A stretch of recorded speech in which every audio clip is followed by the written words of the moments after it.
दोस्तों आपने 9/11 का नाम तो सुना ही होगा। 11 सितंबर 2001 को आतंकी समुदाय अलकायदा ने प्लेन्स हाईजैक करके अमेरिका पे अटैक किया था। ये एविएशन के इतिहास में सबसे डेडली टेररिस्ट अटैक माना जाता है। लेकिन क्या आपको मालूम है कि 9/11 से पहले कौन सा अटैक एविएशन के इतिहास का सबसे खतरनाक टेररिस्ट अटैक था? आपको ये जान के हैरानी होगी कि 1985 में एयर इंडिया फ्लाइट 182 को 31,000 फीट की हाइट पे बॉम्ब एक्सप्लोड करके डिस्ट्रॉय कर दिया गया और इस अटैक में 329 लोग मारे गए थे, जिसमें 22 भारतीय भी थे। इस हमले के पीछे बब्बर खालसा नाम के आतंकी समूह का हाथ था, जो कि खालिस्तानी सेपरेटिस्ट ग्रुप है। इसके साथ साथ इस आतंकी समूह ने एक और प्लेन को अटैक करने का प्लान बनाया था, लेकिन एक छोटी सी भूल के कारण इनकी टाइमिंग बिगड़ गई और दूसरा अटैक फेल हो गया, जिससे कई मासूमों की जान बच गई। आज के इस वीडियो में मैं आपसे इसी बारे में बात करूंगा कि कैसे इस खतरनाक अटैक को अंजाम दिया गया। दोस्तों स्वागत है आपका इस चैनल पे। मेरा नाम है अमित और आप देख रहे हैं knowledge info by Amit Bisht. सबसे पहले ये जान लेते हैं कि ये अटैक क्यों किया गया था। लगभग 5 से 6 साल के टाइम पीरियड में कुछ ऐसे इवेंट्स हुए जिनसे प्रेरित होकर टेररिस्ट ने ये अटैक किया। इन इवेंट्स की शुरुआत हुई 1978 से।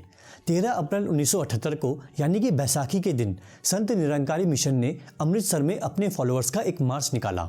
इस मार्च को निरंकारियों के गुरु गुरबचन सिंह लीड कर रहे थे। निरंकारी ग्रुप सिख धर्म की ही एक ब्रांच है, लेकिन इनकी मान्यताएं सिख धर्म से थोड़ी अलग होती हैं। इस वजह से दोनों में क्लैश होता रहता था। उस दिन भी ऐसा ही हुआ। निरंकारियों के मार्च को अपोज करने के लिए लगभग 200 लोगों का समूह अमृतसर के गोल्डन टेम्पल से निकला। इस ग्रुप को 2 लोग लीड कर रहे थे, जर्नैल सिंह भिंडरवाले और फौजा सिंह, जो कि अखंड कीर्तनी जत्था का लीडर था। दोनों ग्रुप्स में क्लैश हुआ, जिसमें कई लोग मारे गए।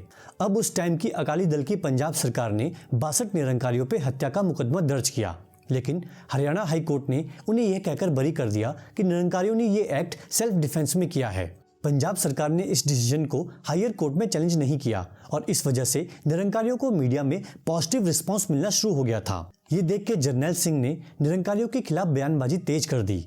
इसके साथ साथ गोल्डन टेम्पल के अकाल तख्त की अथॉरिटी से एक लेटर इशू किया गया, जिसमें निरंकारियों के सामाजिक बहिष्कार की बात कही गई थी। इस विचार को फैलाने में सबसे प्रमुख भूमिका निभाई बब्बर खालसा गैंग ने।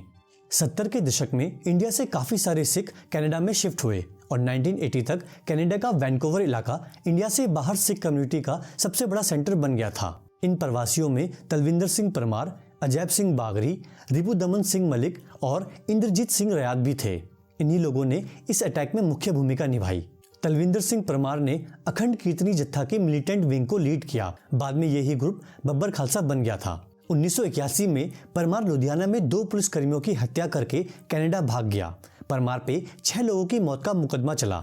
भारत सरकार ने परमार को वांटेड टेररिस्ट की लिस्ट में डाल दिया और कनाडा से उसके एक्स्ट्राडिशन यानी कि प्रत्यारोपण की रिक्वेस्ट भी करी, लेकिन कनाडा ने अपने नागरिक को सौंपने से इनकार कर दिया।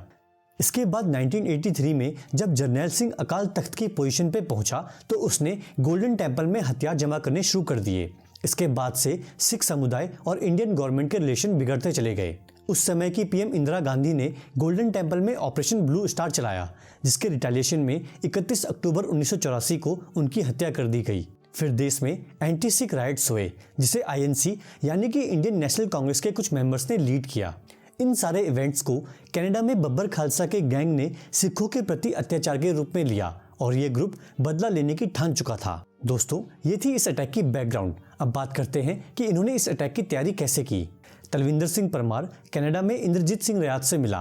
रयात एक मैकेनिक और इलेक्ट्रीशियन था। दोनों की सोच मिलती थी, इसीलिए परमार ने रयात को बॉम्ब बनाने की जिम्मेदारी दी। बॉम्ब बनाने के लिए जो कंपोनेंट्स उसे चाहिए थे उसमें से ज्यादातर उसे आसानी से मिल गए, लेकिन डायनामाइट हासिल करना आसान नहीं था और रयात डायनामाइट पाने की कोशिश करने लगा। इस पूरे प्लान को एग्जीक्यूट करने के लिए परमार को पैसों की जरूरत थी। इसके लिए उसने अपने साथी अजैब सिंह बागरी की मदद ली। बागरी लकड़ी की मिल में काम करता था, लेकिन वो अपनी कम्युनिटी का फेमस प्रीचर था। बागरी के साथ मिलके परमार ने कनाडा में कई जगह धार्मिक सभाएं की और लोगों को भड़का के बब्बर खालसा ग्रुप के लिए फंड रेज करने का काम किया। उधर रयात डायनामाइट की तलाश में था। वो एक्सप्लोजिव एक्सपर्ट से कहता था कि उसे अपनी प्रॉपर्टी में से कुछ पेड़ उखाड़ने के लिए डायनामाइट चाहिए। फिर भी उसे किसी ने डायनामाइट नहीं दिया, लेकिन उसका एक कस्टमर था जो वेल ड्रिलिंग इंडस्ट्री में काम करता था। उसका ट्रक ठीक करने के बदले में उसने रियाद को डायनामाइट की 6-7 स्टिक दे दी। अब रियाद के पास सारे कंपोनेंट्स थे, लेकिन टेस्टिंग के दौरान एक्सप्लोजिव के लिए जो डिवाइस उसने बनाया था वो फेल हो गया। दोस्तों, आपको यहाँ एक बात बता देता हूँ, ये पूरा गैंग अटैक से पहले ही कनाडा की इंटेलिजेंस एजेंसी CSIS यानी कि कैनेडियन सिक्योरिटी इंटेलिजेंस एजेंसी के डार में था। इसकी वजह मैं आपको आगे बताऊंगा। CSIS के 2 एजेंट्स ने इन्वेस्टिगेशन के दौरान इस बात का खुलासा किया कि जब रियाद का डिवाइस फेल हो गया था तो परमार एक आदमी के साथ रियाद के घर गया। उस इंसान ने रियाद के घर में एक एक्सप्लोजिव डिवाइस बनाया। फिर तीनों जंगल में गए जहां उन्होंने उस डिवाइस का सक्सेसफुल टेस्ट भी किया। उन एजेंट्स को उस धमाके की आवाज़ भी सुनाई दी थी, लेकिन वो तीसरा शख्स कौन था ये कभी पता नहीं चल पाया। इसके बाद रियाद ने एक इलेक्ट्रॉनिक स्टोर से साइनो कंपोनेंट ट्यूनर खरीदा और इसी डिवाइस के अंदर बॉम्ब रखा गया था। इन्होंने 2 बॉम्ब्स बना लिए थे, अब इन्हें बॉम्ब्स को प्लेन तक पहुंचाना था। इसके लिए 20 जून 1985 को एयरलाइन ऑफिस में एक कॉल आई और एक शख्स ने 23 जून के 2 टिकट्स का रिजर्वेशन कराया। एक टिकट था जसवंत सिंह के नाम से और ये टिकट वैंकूवर से टोरंटो के लिए बुक किया गया था, और दूसरा टिकट था मोहिंदर बेल सिंह के नाम पे, जिसके लिए वैंकूवर से टोक्यो और फिर टोक्यो से बैंकॉक तक एयर इंडिया की कनेक्टिंग फ्लाइट की टिकट बुक की गई थी। लेकिन उसी दिन कुछ घंटे बाद एयरलाइन ऑफिस को दोबारा कॉल आती है और इस बार वैंकूवर से टोरंटो की फ्लाइट नंबर चेंज कर दिया जाता है। मतलब कि स्टेशन दोनों सेम थे, बस फ्लाइट टाइम चेंज करा दिया गया था। इसी के साथ साथ कॉलर ने यह भी रिक्वेस्ट करी कि उसे टोरंटो से मॉन्ट्रियल की एयर इंडिया फ्लाइट 181 और फिर मॉन्ट्रियल से बॉम्बे तक एयर इंडिया फ्लाइट 182 की वेटिंग लिस्ट में डाल दिया जाए। पुलिस इन्वेस्टिगेशन के मुताबिक नेक्स्ट डे पगड़ी पहना हुआ एक आदमी वैंकूवर एयरपोर्ट ऑफिस आया।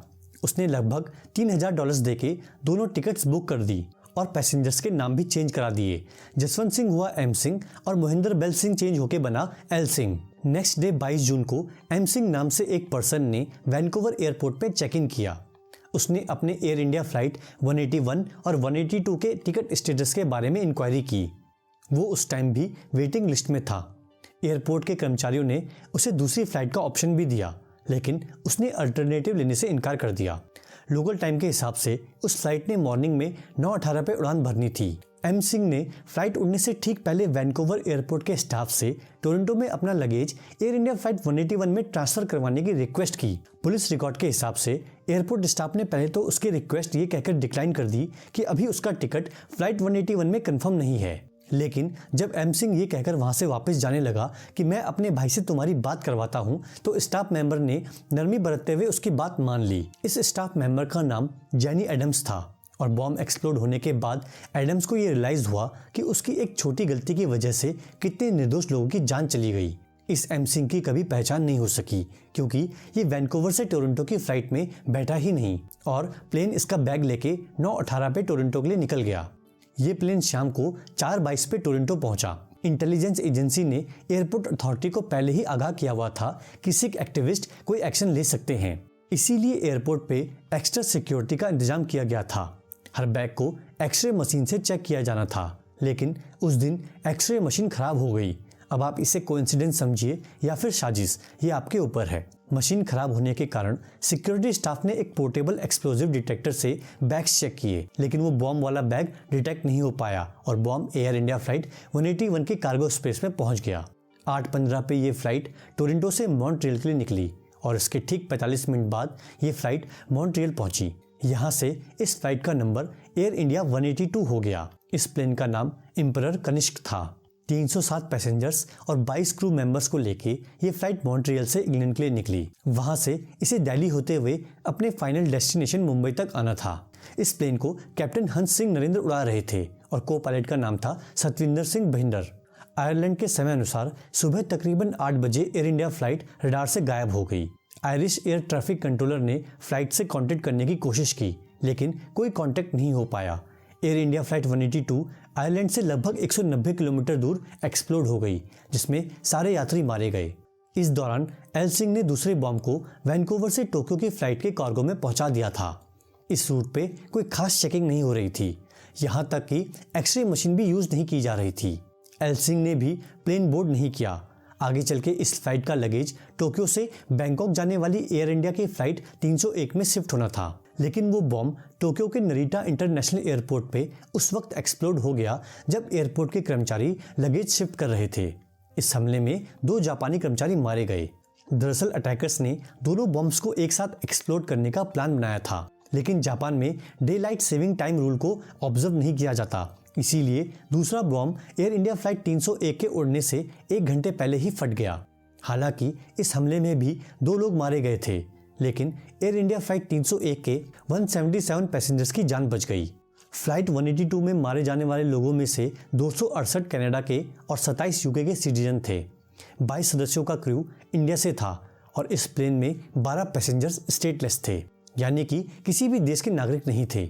दोस्तों, इस केस की सुनवाई कई साल तक चली और कई लोगों पर मुकदमा चलाया गया, लेकिन इस मामले में सिर्फ एक इंसान इंद्रजीत सिंह रियाद को सजा हुई। इन्वेस्टिगेशन की शुरुआत में रियाद को सबूतों के अभाव में छोड़ दिया गया था। इस मौके का फायदा उठा के वो अपनी फैमिली के साथ यूके शिफ्ट हो गया, लेकिन जब जांच पूरी हुई तो रियाद पे बॉम्ब बनाने का आरोप साबित हुआ और उससे 15 साल की सजा हुई। दोस्तों, इन दोनों अटैक्स को रोका जा सकता था अगर कैनेडियन अथॉरिटीज ने समय रहते एक्शन ले लिया होता, क्योंकि बब्बर खालसा ग्रुप की एक्टिविटीज पे CSIS की पहले से नजर थी। एजेंसी को मालूम था कि बब्बर खालसा ग्रुप संदिग्ध गतिविधियों में शामिल है और CSIS के एजेंट टैपिंग के जरिए इनकी बात सुन रहे थे। कुछ एजेंट्स ने अपने सीनियर्स को वार्न भी किया था कि सिख मिलिटेंट्स हवाई जहाज एक्सप्लोड करने की तैयारी कर रहे हैं, लेकिन उनकी बातों को सीरियसली नहीं लिया गया।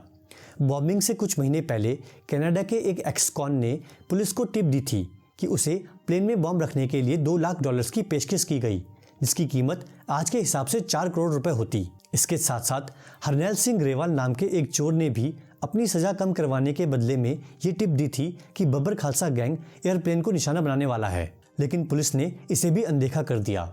अगर समय रहते एक्शन ले लिया गया होता तो इतना बड़ा अटैक रोका जा सकता था। तो दोस्तों, ये था मेरा video on air India flight 182। अगर ये आपको पसंद आया तो प्लीज़ वीडियो को लाइक और चैनल को सब्सक्राइब करें, साथ ही साथ बेल आइकन दबाना ना भूलें। अब आपसे मुलाकात होगी नेक्स्ट वीडियो में, तब तक के लिए stay safe and stay healthy.